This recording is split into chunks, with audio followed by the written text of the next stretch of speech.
welcome to HRBC show called Let's Talk. So now today we have Mr. Kyle Pasquarella, who is running for House District 96 and hoping to be your next representative. So let's see if he has what it takes to get your vote. Let's talk. So hey, how you doing? I'm doing really well. Thank you for having me on. How are you doing? I'm good. I'm good. So would you like to tell us a little about yourself? Oh, sure. Yeah. Well, my name's Kyle Pasquarella, and I'm running in District 96, which is a portion of Virginia Beach. It's Green Run and Glenwood, Salem Woods, over to Lake Christopher, and everything in between that. I grew up in Connecticut originally. I spent the first 22 years of my life there and graduated from Southern Connecticut State University. Immediately upon graduation, I enlisted in the Navy and went to boot camp in September of 2016 and spent the next 6 years splitting my time between Japan and California. I spent 3.5, almost 4 years in Japan. And then the other 2 years were split 1 year beforehand in California and my final year in the Navy in San Diego. So that was a great time. But when I got out of the Navy, I got to get married to my amazing wife, who we just had a son back in April, and that's been great.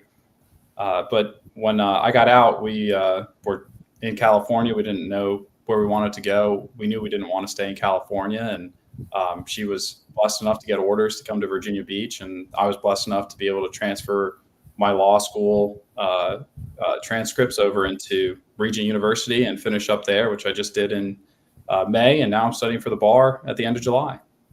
Oh, awesome. Okay. All right. So we have a few questions for you. Are you ready? I think so. All right. All right. First question. What made you want to run for this position? Well, that's the most famous question I think everybody gets. But my biggest thing is that I've always loved serving others. I was an Eagle Scout when I was younger, doing community projects in my hometown of Darien, Connecticut, and then going into the Navy. I've just always believed in serving where you feel called to, where you see that there's an opportunity to serve people who aren't served as well as they could be. And growing up in California, or growing up in Connecticut and then being stationed in California, I've seen a lot of the policies that my opponent and her party has been pushing over the last 4 or 5 years, especially since 2019 when they had both houses and the governor's mansion. And so when I saw that she was running essentially unopposed again, nobody was getting in the race, I figured I should. And I talked to a few people like Governor McDonnell and Mayor Dyer, and they said if I felt called that I should do it. And Mayor Dyer, he was a professor of mine for my master's, and we met through that. And I was blessed enough to work with him, to talk with him, and he recommended that I should do it. And so I did. And I jumped in, and it's been a great experience. It's been a huge blessing to just get to meet all the people in my neighborhood here in Green Run. I'm right by the high school, but just also over in Lake Christopher and Glenwood and Salem Woods and everywhere in between, because this community is very diverse. It's been so good to meet people, but I felt a really big calling on my heart to get into the race, because I think the direction that my opponent and her party want to take Virginia is in line with everything that's going on in California and everything that's wrong in California. It's kind of sad when you look at California and you think back, and the last Republican governor was Arnold Schwarzenegger. That's how long ago it was. That's who was in the governor's mansion when the Republicans had control of the state, and it's just kind of deteriorated. And I saw a huge difference when I was there in 2017 and 2018. And then when I went to Japan for 4 years and I came back, it was a completely different state. The homeless population had exploded. The crime rate had exploded. They weren't prosecuting petty crimes. Theft was going up. We would go to the local Target in my area, and they had things behind lock and key, and you would always have to go find somebody to go get help. And businesses were leaving California. We left California, and unfortunately, the same thing happened in Connecticut. And when I saw that these policies were making their way into Virginia, I didn't want to move again. And I figured that the best way to prevent that and the best people and serve is to get involved and to do this. Okay.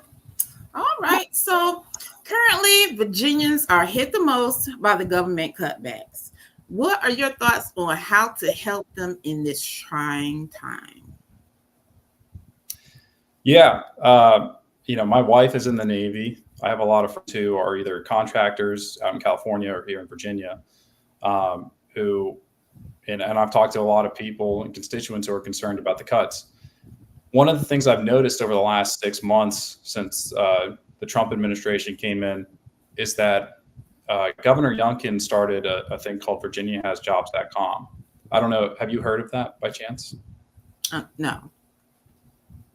So Governor Youngkin started this back in February, or really early February, when the job cuts were announced, when the Trump administration said they were going to shrink the size of the government. He did a whole state tour about it, and the media never covered it. So VirginiaHasJobs.com is a website that the governor and the administration created so that they could have a safety net for people who would lose their jobs. Essentially, all you need to do is go on VirginiaHasJobs.com, and you go through the drop-down menu, you put in some information, your resume, and you can find jobs, even higher paying jobs than what people might have right now through the government, and go get a job that way.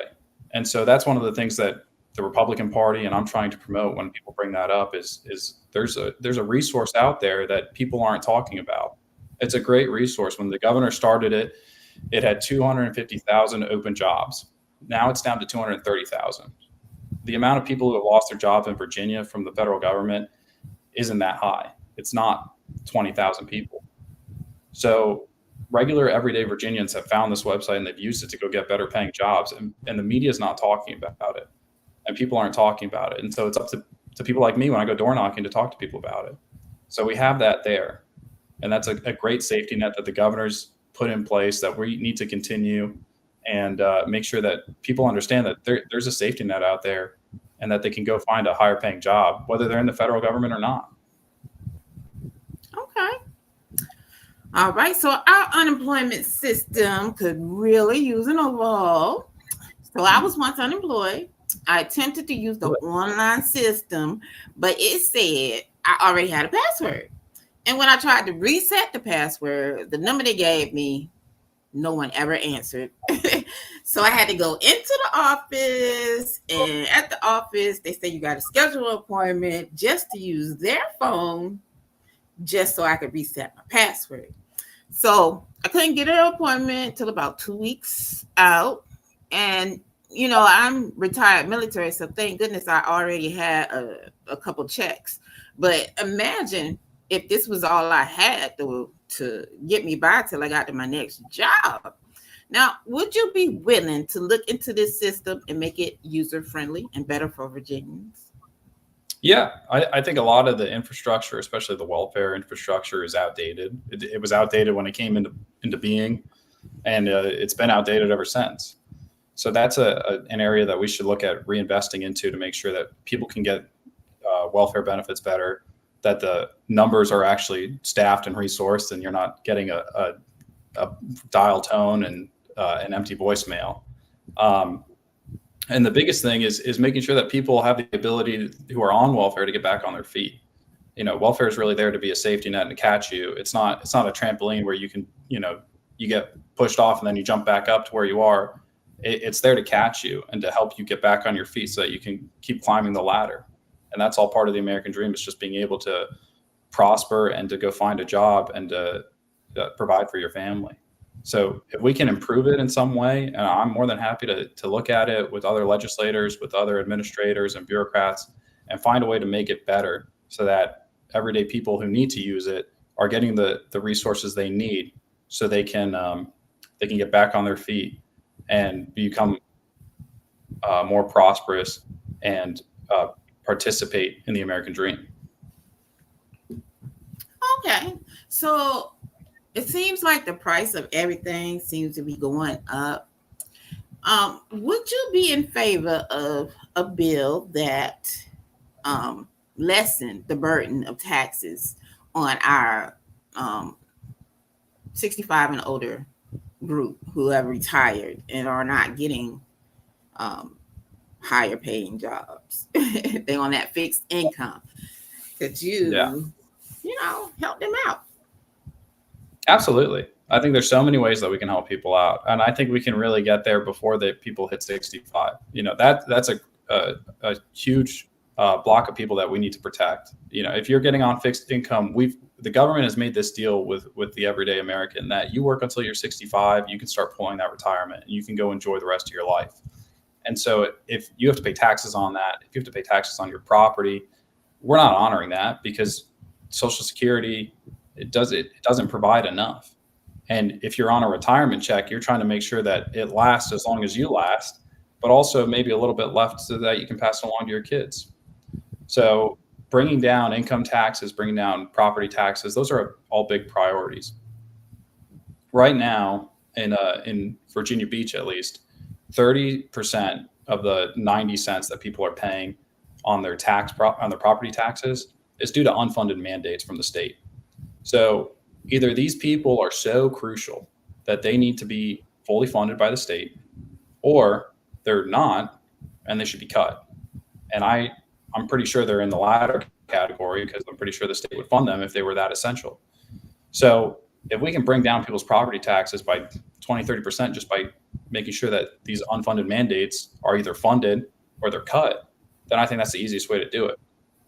North Carolina just got rid of their income tax, and I believe now they're working on getting rid of their property taxes because every year they had a surplus, they would cut their income tax down, starting with the lowest earners up to the highest earners. So that way people would be able to have more money in their pocket. And that's something that we could very easily do. We've had a surplus for the last 4 years. We're projected to have one for the next 10 years. So things like the car tax can get cut. That only costs about $1 billion. And with the surplus we've had, we've been averaging 4 to 6 billion. So there's no reason that we shouldn't be able to cut everyday taxes for citizens.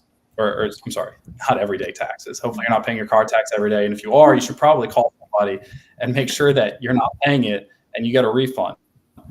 But get rid of taxes for everyday people. Okay. So military retirees were promised health care for life, but have to get Medicare Part A and B.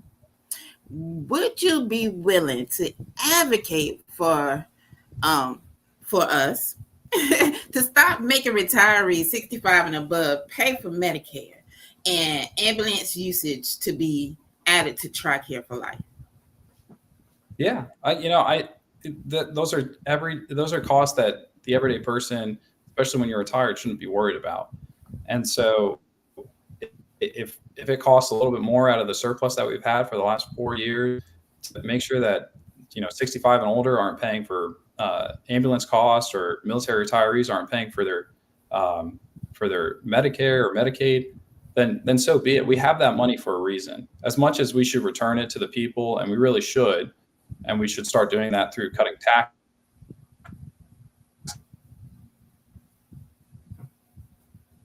Uh-oh, you still with me? There we go. You with me? I'm here. Okay. Where did I drop off at? I'll recycle it. We was talking about that's what the money is for, and we should be able to help the military retired not have to pay for that. Yeah, I mean, I spent 6 years in the Navy. I could not do 20. It is difficult. It's a tough job when you're deployed overseas, when you're at sea. I like to tell the story of my COVID experience. Was we left Yokosuka, Japan, February 29th of 2020 for a 2-week underway that turned into a 6-month deployment where we had 0 port visits. And you just get shocked with things like that, and there's nothing you can do. You're completely out of control over your life. And so if you're willing to do that for the next 20 years, I commend you. If you're willing to do it for 4 years, I commend you, because it's tough. It's very difficult. And so those are people who have put their life, their liberty, their time, their effort, and their well-being on the line so that you and I can have conversations like this, so that in November people can go vote for delegate and for governor and for lieutenant governor and attorney general. these are people who deserve to be taken care of because they've served much longer than I ever could, and much longer than most people ever thought possible. So once you hit 20, we should be taking care of you. You've taken care of us. Awesome. Okay. All right. So now there are a lot of African American people in jail serving lifetimes for nonviolent crimes. Would you be willing to advocate for common sense parole guidelines? I know you up there, but you live in Virginia. You want to make it better. So would you Yeah. be willing to get some across the board guidelines for letting them back in society and being productive citizens and contributing to my social security check one day? Oh yeah. Yeah. I mean, Youngkin and General Miares have done a phenomenal job at keeping the recidivism rate really low. And for people who don't know what a recidivism rate is, it's the frequency with which prior offenders offend again and go to jail. We have had the lowest or second lowest recidivism rate in the country, which means more people who are getting out of our jails are becoming successful citizens. They're not committing crimes. They're contributing to society and our social security, like you pointed out. They're doing a great job. And so those are programs that we should look into and keep doing. We do job fairs for departing felons and convicts, and we make sure that they've got a job. And Governor Youngkin and General Miares and Lieutenant Governor Sears have all done a great job at keeping those programs alive, keeping those conversations alive with the private sector to make sure that these people can go find jobs. So I'm more than happy to engage in a conversation about lowering paroles and making sure that people who have offended have the opportunity to contribute. Because once you serve your time, you've served your time. It's not a badge of dishonor that you carry with you for the rest of your life and people point at you and say shame. You're supposed to do your time, you get out, and then you go contribute to society, or you go get educated and you find a job. And one person, I don't agree with him on probably 99% of things, but Speaker Scott, he's done he's a great example of someone who did his time, got out, went to law school, and is contributing to society. And now he's sitting in the speaker's chair in the House of Delegates. Okay.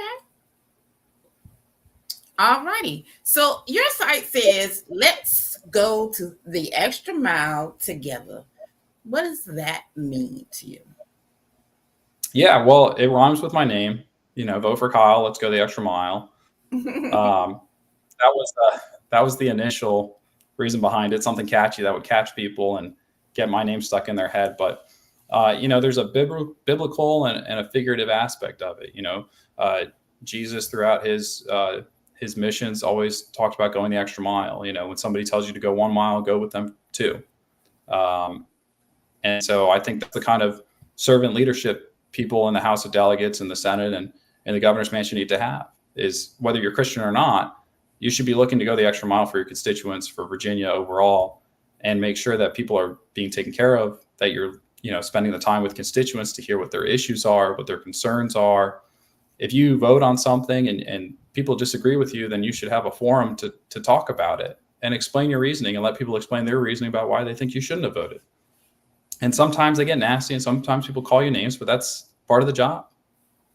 So, going the extra mile is, we're going to serve in the House of Delegates in a Christ-like way, in a servant leadership way.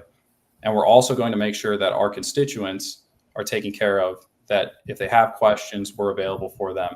If they want to know why I voted a certain way, they're absolutely welcome to send an email, to make a phone call, to send a postcard. And they're more than welcome to express that in whatever way they think is fit, so long as it's peaceful. And, I served in the Navy, so I don't mind swear words, but, it's all part of the job. Okay. All right. My last question. If elected, what are the top 3 things that you hope to accomplish while in office? Well, getting rid of the car tax. That's the biggest thing.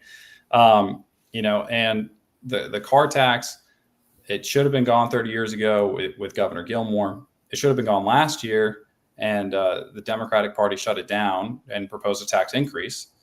And so there's really just no reason for it. We've had the money in the surplus for the last 4 years to get rid of it. There's absolutely no reason for it to continue. So that's my number one thing is getting that gone, and then finding ways to use the surplus to make sure we're lowering the tax burden on people, especially the lowest income earners. The income tax I've viewed for a long time as the most discriminatory tax we have on people, because the highest income earners will be able to find their way out of paying taxes either through loopholes or taking losses or things like that. But you and I, we're stuck paying our taxes, and it's not fun. And it's more money than we can really afford. And so if we can get rid of an income tax, then great.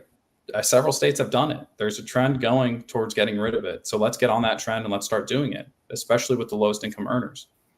And then, well, I guess those are kind of wrapped in together with taxes and economy. But I'd really like to promote public safety, make sure that we're, this defund the police movement, this anti-police rhetoric, it's got to go.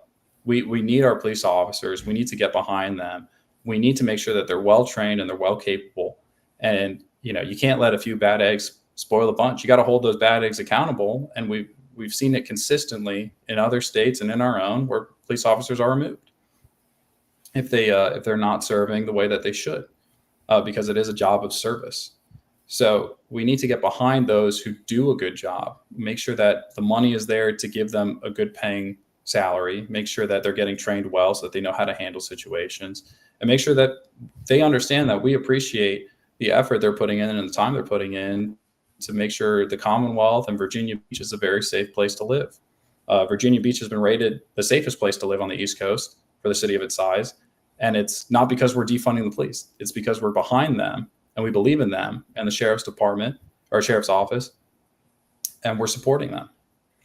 And then the last thing I'd really like to try to get done is building up a life skills class in public education and in education overall.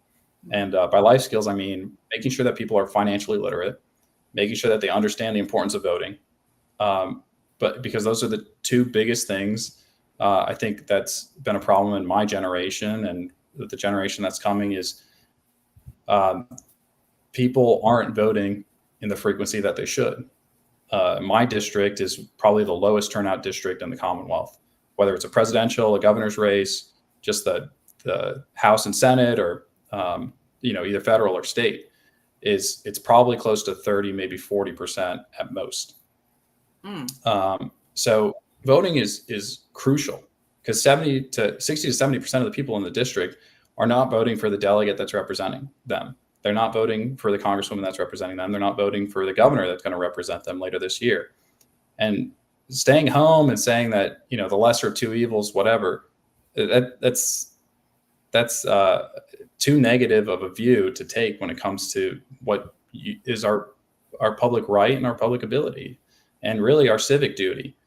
So I would like to impress that upon people. And I'd also like to make sure that people are financially literate.